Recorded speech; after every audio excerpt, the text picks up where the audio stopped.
Un franco-espagnol, ça passe. Ça passe crème, ça passe comme une paella ou un chorizo dans le cul du patron. Un franco-martien, ça passe crème. Un franco limite jupitérien, ça peut passer, c'est les origines du patron. Mais un franco-africain, non, c'est pas possible. Franco-africain, je ne veux pas. Il faut la déchéance de binationalité pour ces gens-là, pour ces noirs. Mais t'es complètement con, quoi. Quand même. Oh, tu peux pas dire Quand ça. même. Tu ne peux pas dire ça. Quand même. On dit pas noir. Si, je peux dire ça. Quand même. Dis pas ça, frère.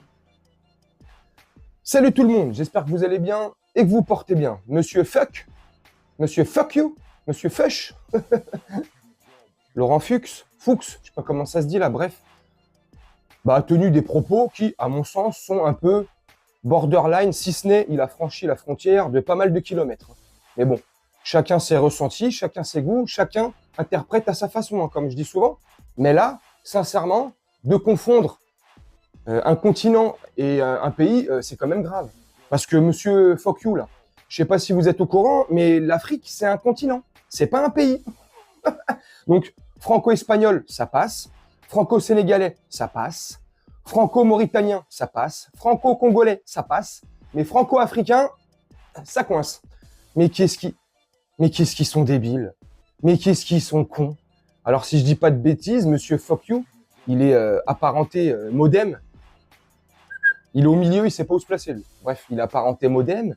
Il est du département de l'Est de la France, l'Alsace. Je sais plus où exactement. Colmar, je crois. Il est député. Bref, il est député de la connerie, lui aussi. Il est comme les autres, aussi débile et con que les autres.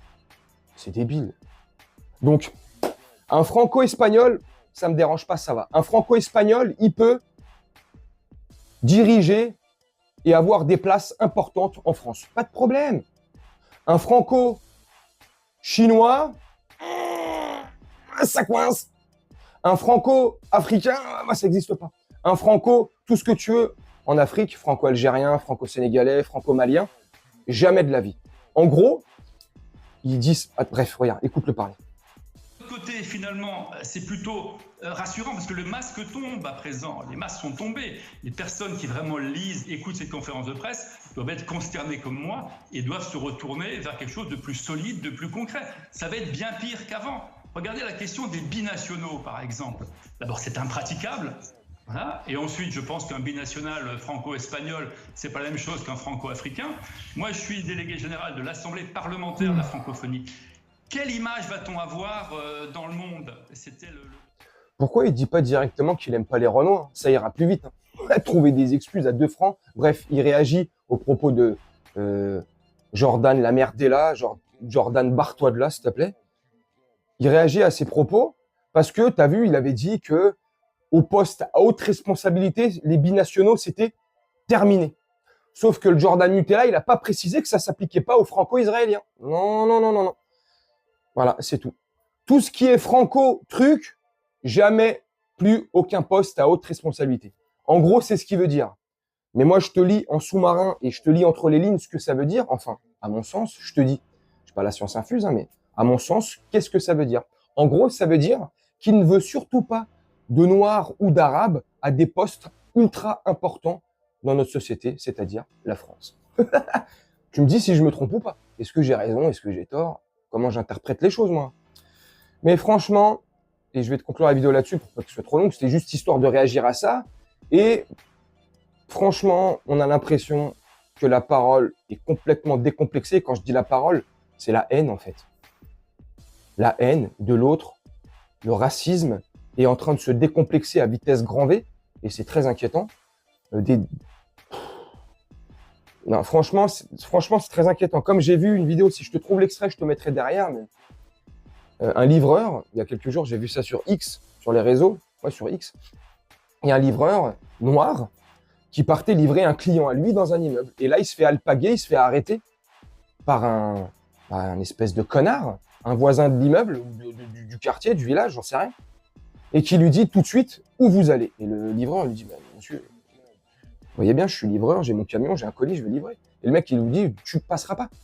Et le mec, il dit, mais attendez, monsieur, vous êtes qui pour? Et bref, le mec, il dit, tu passeras pas. soit tu montes ton identité et tu me dis à qui tu vas livrer, sinon tu passes pas. Parce que je sais pas, il y a quoi dans ton colis. Ça peut être une bombe, ça peut être machin. Non mais, voilà. Et des discours comme ça, il y en aura de plus en plus. Hein. De plus en plus. C'est complètement fou. Comme l'autre. Gogol, j'ai vu ça sur les réseaux aussi, c'est un électeur du Rassemblement National, donc, à mon sens, bref, je vais me retenir, vas-y, chacun fait ce qu'il veut. Un électeur du Rassemblement National, et qui te dit que lui, il n'est pas raciste. Pourquoi? Parce que l'autre jour, il a réceptionné le colis d'un voisin à lui qui est sénégalais. Donc il a dit, vous voyez bien, je suis pas raciste. J'ai pris son colis, mais, et je vous jure, c'est pas un sketch, c'est ce qu'il a dit. Je cite le monsieur là, le raciste là, le gogol. Il a dit, mais je lui ai quand même demandé s'il n'y avait pas une bombe ou de la cocaïne dedans ou de la drogue, parce que moi, je voulais pas aller au Newf à mon âge. Mais vous vous rendez compte? Vous vous rendez compte et à quel point on est complètement atteint là? Vous vous rendez compte à quel point on est en train de détester l'autre? Et quand je dis l'autre, c'est pas forcément le noir ou l'arabe. On est en train de se détester tous, autant qu'on est. Mais c'est grave. Ouais, j'ai accepté de prendre son colis. Voilà, ouais, je suis pas raciste. Hein. Mon voisin, il est sénégalais. Mais j'ai quand même demandé si c'était pas de la cocaïne ou une bombe. Non, mais les gars. Bref, voilà, de plus en plus. Et ce qui risque d'arriver si le trou de balle national arrive en tête le 7 juillet, là, au second tour, s'il remporte plus de 285 sièges, oh putain, la parole, elle va être décomplexée. La fachosphère va se lâcher, pardon. Oh, ça va être le sport national. Franchement, je sais pas. Moi, en tout cas, c'est comment je vois le truc. Dites-moi en commentaire comment vous voyez les choses, si vous êtes d'accord ou pas avec moi, si on va vers de graves problèmes dans les prochaines semaines et les prochains mois. Moi, j'ai le sentiment. Bref, dites-moi en commentaire. Moi, je vais vous laisser là-dessus. Vous souhaitez une très bonne journée, une très bonne soirée, une très bonne nuit. Et puis, on se retrouve très bientôt pour une prochaine vidéo. Et à très bientôt, mes amis terriens. Ciao!